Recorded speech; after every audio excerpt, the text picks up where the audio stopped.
The first time Ivy Calder saw Roman DeLuca, the entire Boston harbor went silent. Not quiet, silent. The cranes stopped moving. The cargo crews froze on steel platforms slick with freezing rain. Tugboats cut their engines mid-channel, leaving only the groan of water against rusted hulls. Even the gulls seemed to vanish into the fog. Ivy stood barefoot on the wet deck of a research vessel, shivering beneath a torn navy coat, blood drying at the corner of her mouth, her hand pressed desperately against her empty throat. Her necklace was gone, the cheap silver chain her mother had worn until the day she died. The little oval pendant Ivy had carried through every lonely birthday, every failed grant application, every midnight dive into black water searching for shipwrecks no one else cared about. Gone. Stolen by men in black masks who had boarded her vessel like ghosts, taken nothing from the $1 million sonar equipment, nothing from the recovered colonial coins, nothing from the sealed artifacts waiting below deck, only the necklace. And then, one of them had whispered before disappearing into the fog, "Tell Dr. Calder's daughter the ocean remembers." Ivy had collapsed after that. Now, 30 minutes later, 12 black SUVs lined the pier like a funeral procession. Men in dark coats stepped out with the stillness of trained predators. No sirens, no shouting, no police lights, just fear spreading across the harbor. Then Roman DeLuca emerged from the center vehicle, tall, immaculate, dressed in a black overcoat sharp enough to cut through the rain. His dark hair was untouched by the storm, his face beautiful in a way that felt almost cruel. He looked at the world as if it had disappointed him long ago. Everyone knew his name. The Atlantic underworld called him the Harbor King. Governments called him an international logistics magnate. Prosecutors called him untouchable. Dockworkers called him only one thing when they thought no one was listening: the man who owned the sea. Roman stepped onto the deck without asking permission. His men moved behind him, quiet as shadows. Ivy forced herself upright. "I don't know you," she said, voice trembling with rage and shock. Roman stopped in front of her. His eyes lowered to the bruises on her wrist, then to the pale mark around her throat, where the necklace had been. Something changed in his face. Naught softness. Recognition. "Who took it?" he asked. His voice was calm, low, controlled. Ivy laughed once, broken and bitter. "You came all the way here for a necklace?" Roman looked toward the fog-covered harbor, where the pirate boat had vanished. "No," he said. Then his gaze returned to her. "I came because they knew whose daughter you were." Ivy's breath caught. Behind him, one of his men approached and murmured, "Sir, the Eastern Fleet is waiting for clearance."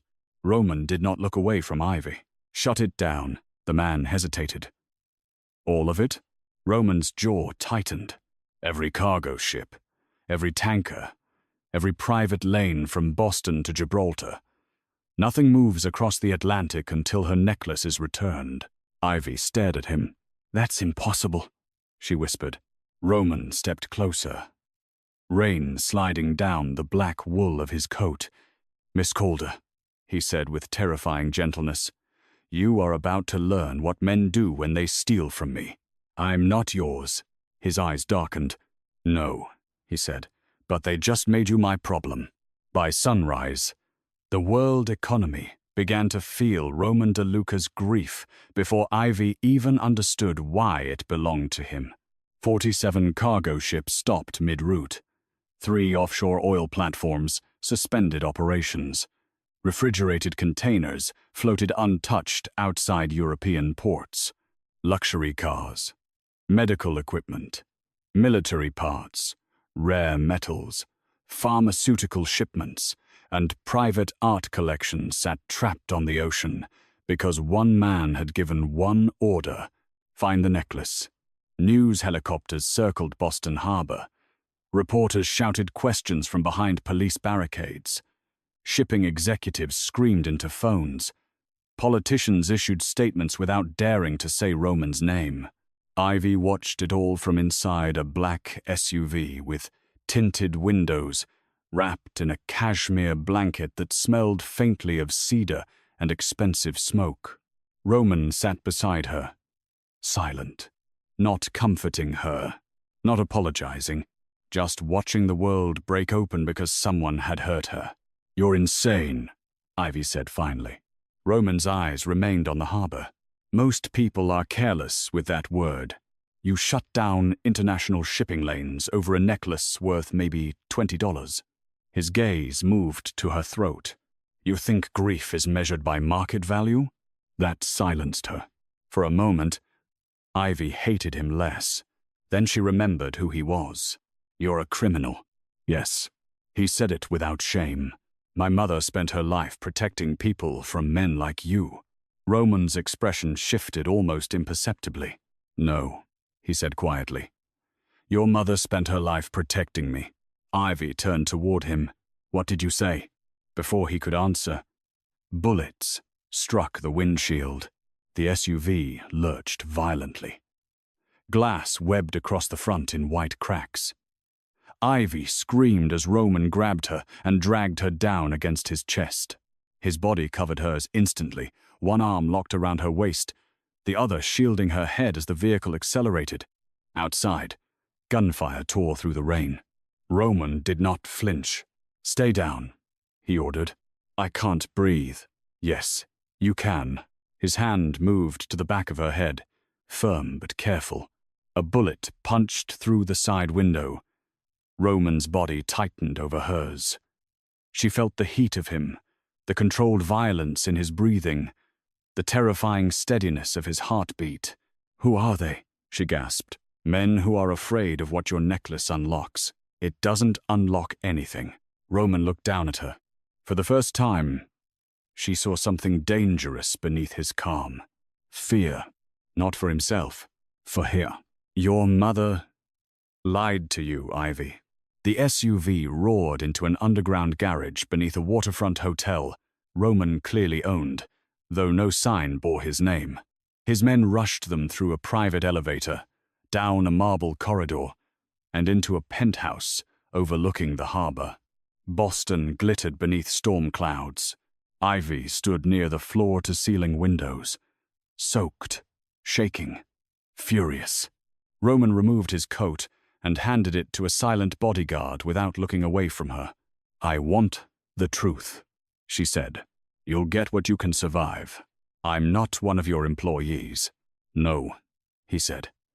"If you were, you would obey me." Her chin lifted. "And because I'm not?" Roman stepped closer. The room seemed smaller with him near. "Because you're not," he said. "I'm trying very hard not to frighten you." A bitter laugh escaped her. "You already failed." His eyes held hers. "Good. Fear keeps people alive." Ivy's anger cracked just enough for exhaustion to enter. She pressed her fingers to her bare throat again. Without the necklace, she felt strangely exposed, as if the last warm piece of her mother had been stripped from her skin. Roman noticed. Of course he noticed. He noticed everything. "Sit," he said. "No, Ivy." The way he said her name was not soft. It was worse. Intimate, without permission. She sat because her knees were shaking, not because he told her to. Roman opened a leather folder on the table. Inside were photographs, satellite images, ocean maps, encrypted diagrams, old newspaper clippings, and a grainy photograph of Ivy's mother, Dr. Mafia Calder, standing beside a much younger Roman. Ivy froze. Her mother looked younger than Ivy remembered. Brilliant, defiant, alive. Roman in the photo was barely 22, his face leaner, eyes colder, already marked by violence. "My mother knew you," Ivy whispered. "She saved me." "From what?" Roman looked toward the storm. from an airstrike that officially never happened. Ivy's stomach turned. He told her only pieces at first. 15 years earlier, before Roman inherited the Atlantic Syndicate, before he became the man every port feared, he had been hunted by a coalition of enemies, rival families, intelligence contractors, corrupt officials, and men who wanted control of the shipping routes his father had died protecting. They had marked his private convoy for destruction off the coast of Nova Scotia. A government drone had locked onto him. Ivy Calder, a rogue scientist working inside a classified maritime defense project, had intercepted the strike using an unauthorized satellite network she had secretly designed. She blinded the drone's targeting system for exactly 73 seconds, long enough for Roman to disappear into fog, long enough to survive. Then Mara vanished from every official record. Ivy stood slowly. "You're lying." Roman watched her with brutal patience. "My mother was an oceanographer. She was a weapons systems architect before she became an oceanographer. No, she hid because the people who paid for her research wanted to turn it into a global targeting grid. No, she built the network to prevent assassinations from the sky." Ivy slammed her palm against the table. "I said no." Silence followed. Roman did not move. That made it worse. "My mother died in a boating accident," Ivy said. Roman's eyes sharpened. "Your mother was murdered." The words entered Ivy like cold water. For a moment, she heard nothing. Not the rain. Not the helicopters outside. Not her own breathing. Roman reached toward her, then stopped before touching her. That restraint hurt more than comfort would have. "Who killed her?" Ivy asked. "The same syndicate that took your necklace. The pirates? The Black Wake." Ivy looked down at the photographs, then at the empty place where her necklace should have rested. "What do they want?" Roman's voice dropped.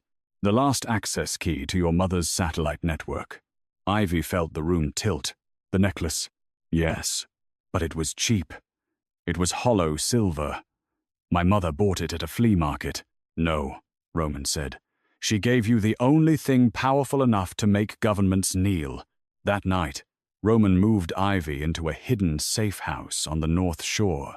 Not a house, really. A fortress disguised as an old coastal mansion, perched above black rocks and violent water. Storm waves slammed against the cliffs below. Security cameras hid beneath copper lanterns. Armed men stood beneath bare winter trees. Inside, everything was candlelight, dark wood, antique rugs, and silence. Ivy hated how beautiful it was. She hated how safe she felt. Roman gave her the east bedroom and placed 2 guards outside the door. When she objected, he ignored her. When she demanded a phone, he handed her one with 3 numbers saved. His doctor, his lawyer. "You forgot the police," she said. Roman's mouth barely moved. "No, I didn't." For 3 days, Ivy lived inside his world. She learned he slept almost never. She learned men twice his age lowered their eyes when speaking to him. She learned he drank black coffee at midnight and stood alone on the balcony during storms, as if waiting for the ocean to confess something. She also learned he had been watching her long before the pirates attacked. The discovery came on the 4th night. Ivy had followed a draft beneath the mansion and found an old service staircase leading to a locked room. She should have turned back. Instead, she picked the lock with a hairpin, a skill her mother had taught her when Ivy was 11 and never explained. The door opened into darkness. Then motion lights flickered on. Ivy stopped breathing. The walls were covered with photographs of her. Ivy entering the harbor lab. Ivy diving near a wreck site. Ivy carrying groceries through snow. Ivy laughing alone outside a coffee shop. Ivy asleep at her desk beneath blue computer light. Years of her life. Watched, catalogued, protected, or hunted. Behind her, Roman's voice cut through the silence. You shouldn't be in here. Ivy spun around, horrified. You've been spying on me. His face remained unreadable. Yes. She stepped back from him. For how long? Since your mother died. Her throat tightened. I was 16. I know. Don't say that like it makes this better. It doesn't. Were you obsessed with me even then? Roman's eyes darkened sharply. No. Then what is this? Protection. This is surveillance. Sometimes they are the same thing. She slapped him. The sound cracked through the room. Every guard outside went still. Roman's face turned slightly from the impact. Slowly, he looked back at her. He did not touch his cheek. He did not punish her. That frightened her more. I spent years thinking I was alone, Ivy whispered. Years thinking no one cared whether I lived or disappeared. And you were there the whole time? Yes. Why didn't you tell me? Because your mother made me swear not to enter your life unless the network resurfaced. And now, his gaze lowered to her trembling mouth, then lifted again. Now men are willing to burn the Atlantic to reach you. You don't get to make yourself my savior after stealing my privacy. I know. Do you? Roman stepped closer. Ivy should have moved away. She didn't. His voice softened into something more dangerous than anger. Ivy, I have destroyed men for less than touching what belonged to me. But you were never mine to claim. That was the one rule your mother gave me. Herr Pulsehammer. And now you're breaking it? His eyes held hers. No, he said. I'm losing the ability not to. The almost confession hung between them like a blade. Then his phone rang. Roman answered. His expression turned lethal. A live video appeared on the wall monitor. A pirate ship moved through black water. On deck stood Silas Voss, leader of the Black Wake, pale-eyed and smiling beneath a hooded coat. In his gloved hand dangled Ivy's necklace. Mr. DeLuca, Silas said, you have made a romantic mess of global commerce. Roman's face became stone. You have 12 hours to return what you stole. Silas laughed. No, I have 12 hours to make your little archaeologist understand what her mother built. Ivy stepped toward the screen. Silas's smile widened. Hello, Ivy. You look just like Mara before she betrayed everyone. Roman moved slightly in front of her. Silas noticed. Oh, he said softly. That is interesting. Roman's voice was calm. You're dead already. You're only negotiating the condition of your body. Silas lifted the necklace. You want this? Give me the offshore oil network. Every platform, every refinery shell, every maritime fuel channel you use to move your empire. Sign it over publicly, and I return the girl's sentimental little key. Ivy stared at Roman. That's worth billions. More, Roman said. Silas leaned toward the camera. And, if you refuse, I activate Mara's satellites and sell targeting access to every government, militia, and private army, with money. Ivy felt sick. Roman did not blink. You'll have the transfer documents by dawn. Roman, no, Ivy said. He ended the call. She grabbed his arm. You can't give him that. He looked down at her hand on him. For one unbearable second, neither moved. Then he said, I can replace infrastructure. You can't give pirates a global oil network. I can't replace you. The room went quiet. Ivy released him, as if burned. You barely know me. I know the sound of your footsteps when you're afraid. I know you pretend anger is easier than grief. I know you touch your throat whenever you miss her. I know you dive into wrecks, because the dead feel less likely to leave you than the living. Her eyes filled despite herself. Roman's expression hardened, as if emotion physically hurt him. And I know, he said, that if Silas Voss thinks your necklace is the most valuable thing in the Atlantic, then he has misunderstood me completely. At dawn, Roman announced the trade. The world erupted. Financial networks called it madness. Governments demanded explanations. Shipping rivals celebrated too early. Black Wake pirates broadcast propaganda across encrypted channels. Roman DeLuca, feared and untouchable, appeared ready to surrender a hidden portion of his empire for one woman's necklace. Ivy watched from the mansion library as the news called her the mystery woman who brought the Atlantic to its knees. Her name leaked by noon. By evening, protesters stood outside her old lab. Reporters camped at her apartment.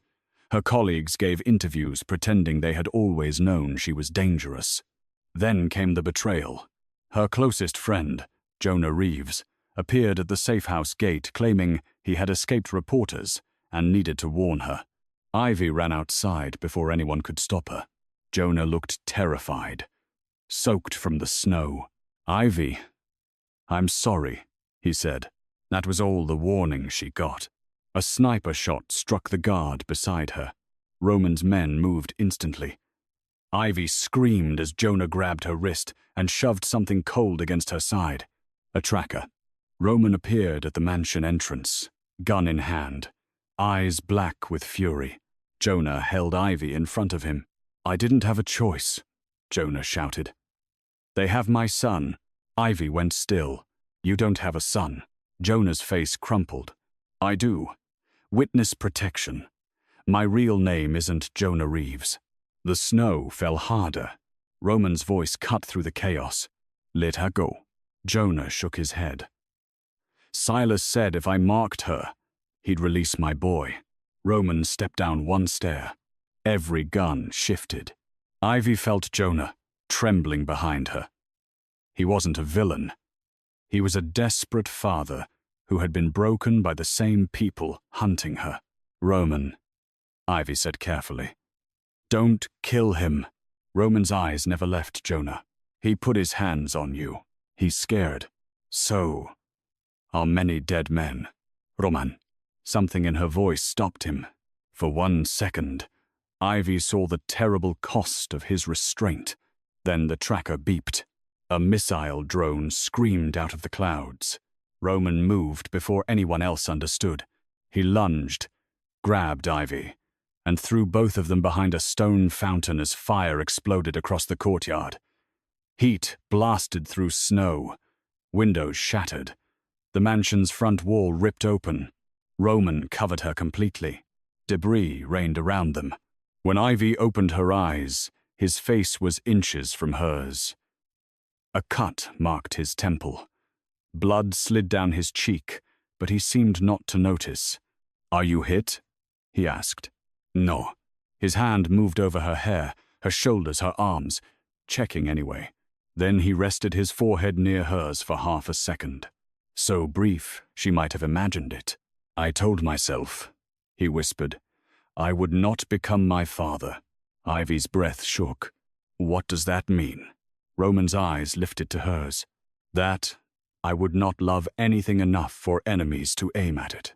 Before she could answer, his men pulled them into an armored tunnel beneath the estate.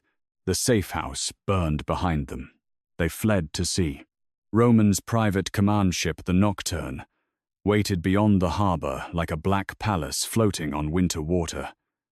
Its decks gleamed under stormlights. Helicopters crouched on the upper platform. Armed crews moved, with silent precision. Ivy stood at the rail, wrapped in Roman's coat again, watching Boston shrink behind them. Jonah had survived. Roman had spared him because Ivy asked. She didn't know what to do with that. Inside the ship's war room, maps glowed across glass screens. Roman's halted fleet appeared as hundreds of red markers scattered across the Atlantic. Silas Voss's pirate vessel was somewhere between Newfoundland and the Azores, hidden beneath stolen military cloaking equipment. Roman planned a fake surrender. He would transfer control of the offshore oil infrastructure during a staged exchange at sea. His legal team would make it look real. His enemies would gather to witness his humiliation. Then Roman would trap them. Ivy listened in silence until she saw the floor. You're assuming the necklace is only an access key, she said. Everyone turned. Roman looked at her. What else would it be? My mother never built anything with one purpose. She stepped toward the map table. She hid her work in oceanographic patterns, tides, wreck coordinates, magnetic anomalies. The necklace may unlock the satellite network, but it probably also tells her system who should be trusted. Roman's brow narrowed. Biometric? Maybe emotional. One of his lieutenants scoffed. Roman looked at him once. The man went silent. Ivy continued. My mother believed machines should answer to human conscience. If she built a defense system, she would have made sure it couldn't be controlled by someone like Silas. Roman's mouth tightened. Someone like me. Ivy met his eyes. Yes. The room chilled. His men waited for him to react. Roman only studied her. You think I'm unworthy of your mother's machine. I think my mother saved your life because she saw something in you that you still refuse to become. His expression hardened. Careful. No. You brought me into your world, Roman. You don't get to hide behind fear now. His gaze burned. You know nothing about what I hide behind. Then tell me. For a moment, the war room disappeared. There was only him, her, and the sea pressing against steel walls. Roman looked away first. That felt like victory, or heartbreak. Later that night, Ivy found him alone on the deck in freezing rain. He stood beneath the storm without a coat, staring at the black water. You'll get sick, she said. I've survived worse weather. She stepped beside him, keeping distance. You knew Jonah had a child. Not until tonight. You spared him. You asked. That's all it takes? Roman looked at her then. No. Rain clung to his lashes. In the blue deck lights, he looked less like a king and more like a man who had spent too long surviving. With anyone else, he said, mercy feels like weakness. With you, it feels like obedience. Ivy's chest tightened. That sounds dangerous. It is. Roman? He turned fully toward her. I should send you away. You won't. No. Why? His eyes dropped to her lips, then returned with visible effort.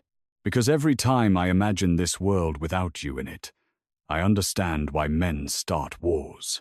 The rain fell between them. He lifted his hand, almost touching her cheek. Almost. Then he stopped. Ivy hated that she wanted him to continue. A warning alarm screamed across the ship. The exchange began before dawn. Silas chose the meeting place, a dead zone in the North Atlantic, where satellite signals failed and storms swallowed radar. Roman arrived with 3 cargo ships, 2 tankers, and a convoy of armed escort vessels. Around them, the ocean rolled black and violent beneath a bruised sky. Silas came on a rusted pirate carrier, painted gray to mimic a salvage ship. Between them floated a narrow steel platform. Roman stepped onto it alone. Ivy watched from the Nocturne's command deck, heart pounding. He looked devastatingly calm in his black suit, wind tearing at his coat, the ocean rising behind him like something ancient and hungry. Silas crossed from the opposite side, holding a sealed case. Inside was Ivy's necklace. Roman's lawyers transmitted the infrastructure transfer. Every screen confirmed the impossible. Ownership shifted. The Atlantic gasped. Sila Smil, you really did it, he said. All this for a woman who doesn't even trust you. Roman's face revealed nothing. Give me the necklace. Silas opened the case. The silver pendant lay inside, dull and fragile and unbearably familiar. Ivy pressed a hand to the glass. Then Silas lifted a detonator. Here is the problem, Mr. DeLuca. Mafia Calder built loyalty into machines. But men? Men are easier. Roman's own escort ship turned its guns toward the Nocturne. Betrayal. One of Roman's captains had sold him out. Explosions erupted across the water. The Nocturne shook violently. Ivy was thrown against the wall as alarms screamed. Smoke filled the command deck. Men shouted. Glass cracked. On the platform, Roman turned toward the ship. For the first time, his composure broke. Evie. Silas slammed the case shut and ran. Roman fought through gunfire toward the Nocturne as chaos consumed the sea. His men returned fire. Cargo ships burned in the storm. Helicopters lifted and vanished into fog. The ocean became flame and black rain. Ivy staggered to her feet. Then she saw the necklace feed activate on screen. The pendant was broadcasting, not to Silas, to her. Her mother's voice filled the command room, distorted but unmistakable. Ivy, if you are hearing this, then the man I saved has found you. Ivy froze. Tears blurred her vision. Mafia Calder authorization requires living conscience confirmation. The recording continued. The network will not obey power. It will obey sacrifice. On the screen appeared a question. Who do you protect? Ivy looked out at the burning sea. Roman was fighting his way back to her, bleeding, furious, terrified. Silas's carrier was preparing to launch drones. The stolen satellite network was waking above them. Ivy understood. Her mother had not hidden a weapon inside the necklace. She had hidden a choice. Ivy placed her palm on the console. My name is Ivy Calder, she whispered. Protect the people who cannot protect themselves. The system rejected it. Insufficient. Her mother's voice returned. Softer now. Truth, my darling. Machines built to prevent murder must know what you are willing to lose. Ivy looked at Roman. He had reached the deck below, fighting through smoke to get to her. She thought of her mother dying alone to keep this secret buried. She thought of Roman living 15 years as a weapon because no one had told him he was worth saving for any reason other than power. Then Ivy spoke clearly. Protect Roman DeLuca. Not because he is innocent, because someone once believed he could be more than what the world made him. The satellites responded. Across the sky, hidden lights shifted behind storm clouds.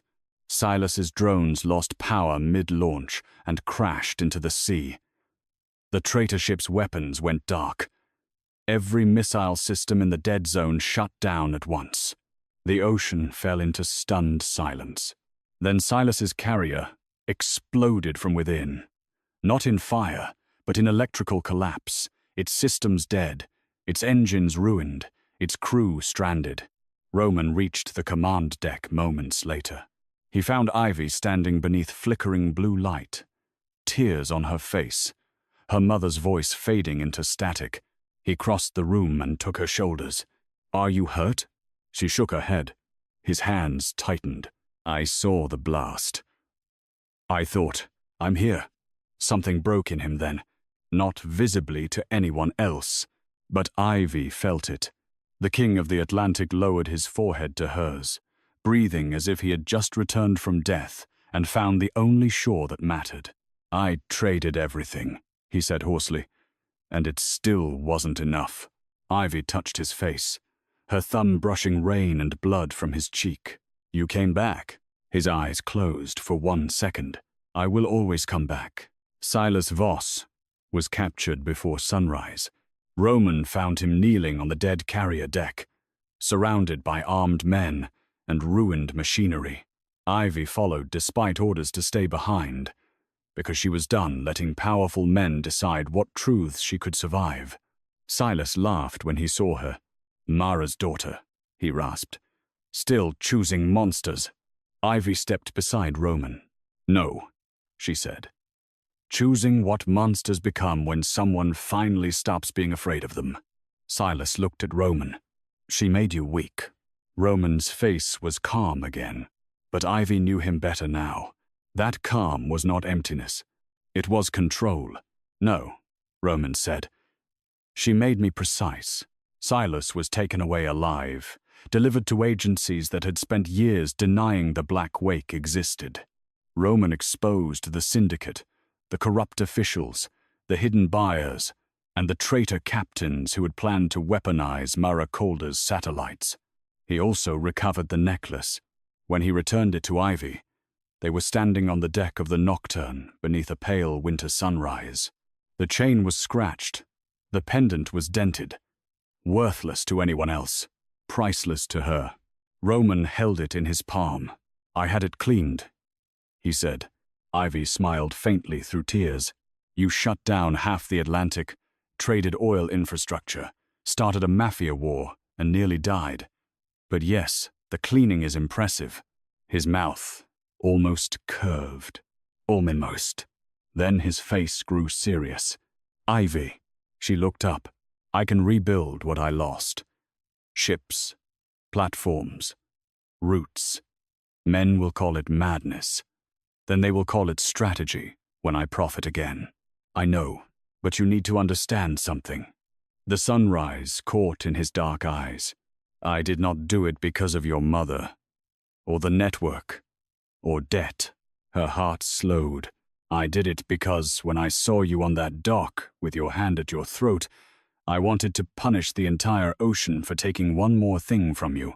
Ivy's breath trembled. "That's not romantic," she whispered. "No," Roman said. "It's honest." She stepped closer. "I don't want to be owned. You won't be. I don't want to be watched. I'll earn your permission before I protect you. That sounds difficult for you. It will be agony. This time," she smiled. Roman looked at that smile as if it were more dangerous than any weapon aimed at him. Ivy turned, lifting her hair away from her neck. His hands were steady when he fastened the necklace, but when his fingers brushed her skin, she felt him pause. So did she. Slowly, Ivy turned back. The ocean glowed gold behind him. Burned ships smoked in the distance. Helicopters circled the horizon. Men waited for orders that could reshape empires. But Roman DeLuca only looked at her. The feared boss of the Atlantic underworld, the man who had stopped global shipping for a stolen necklace, stood before her like someone waiting to be judged. Ivy reached up and touched the pendant resting against her heart. "My mother saved your life," she said. Roman's voice was rough. "Yes, and you saved mine. I will keep doing it." "I know." He searched her face. "Does that frighten you?" "Yes." "Good." She stepped closer, but not enough to run. Roman's control finally cracked. He lifted his hand to her cheek, this time not stopping. His touch was warm, reverent, restrained by force rather than lack of desire. When he kissed her, it was not gentle at first. It was relief sharpened by terror. A vow made in silence. A man who had commanded oceans learning that devotion was the one power he could not control. Then he softened. For here, only for her. Months later, Boston Harbor reopened beneath falling snow. Ivy returned, not as the woman who had been robbed, but as the director of the Mafia Calder Oceanic Foundation, built from recovered Blackwake assets and funded by the anonymous sale of several DeLuca shipping routes. Roman denied involvement. No one believed him. The foundation stood at the edge of the harbor, all glass walls and warm light, dedicated to protecting maritime researchers, whistleblowers, and lost histories buried beneath dangerous waters. On opening night, Ivy stood before a crowd of scientists, dock workers, journalists, and survivors. Around her throat, the silver necklace gleamed. Roman watched from the back of the room, in a black suit, surrounded by men who feared him, and enemies who now knew better than to approach her. When Ivy finished her speech, applause filled the hall, but she looked only at him. Later, after the crowd left and snow softened the city outside, Roman found her alone near the glass, watching cargo lights move across the harbor. "You're quiet," he said. "I'm thinking. Dangerous." She glanced at him. "You would know." He stood beside her, close but not touching. That was how he loved now, learning restraint as devotion. Ivy reached for his hand. Roman looked down at their joined fingers, as if he still could not believe she chose them there. "Do you miss your fleet?" she asked. "No, Liar. A little." She laughed softly. The sound moved through him like mercy. Outside, a cargo ship sounded its horn across the snowy harbor. Not one of his. Not anymore. Roman turned toward Ivy. From his pocket, he removed a small velvet box. Her breath caught. "Roman, it isn't a ring," he said quickly. She raised an eyebrow. Did the terrifying harbor king just panic? No, definitely. He opened the box. Inside lay a delicate silver chain, simple and elegant, designed to hold the old pendant more securely. Beside it rested a tiny engraved compass. Ivy touched it carefully. "What is this?" "A promise." His voice lowered. "Not ownership, not surveillance, not debt. A promise that wherever the ocean takes you, I will wait for your permission before following." Her eyes filled. "That may be the most difficult vow you've ever made." "It is. And if I ask you to follow?" Roman stepped closer, snowlight tracing his face. "Then God help anyone standing between us." Ivy smiled through tears. Dangerous. Impossible. Honest. Her life had once been defined by what the ocean took. Now, it was marked by what love had returned. She lifted her necklace, and Roman fastened the new chain with hands that had commanded fleets, ended wars, and trembled only for her. Beyond the glass, Boston Harbor glowed beneath falling snow, and for the first time in his life, Roman DeLuca looked at the sea and did not see territory. He saw home, because Ivy Calder was standing beside him, and the Atlantic, finally, belonged to no empire at all. It belonged to the promise between them.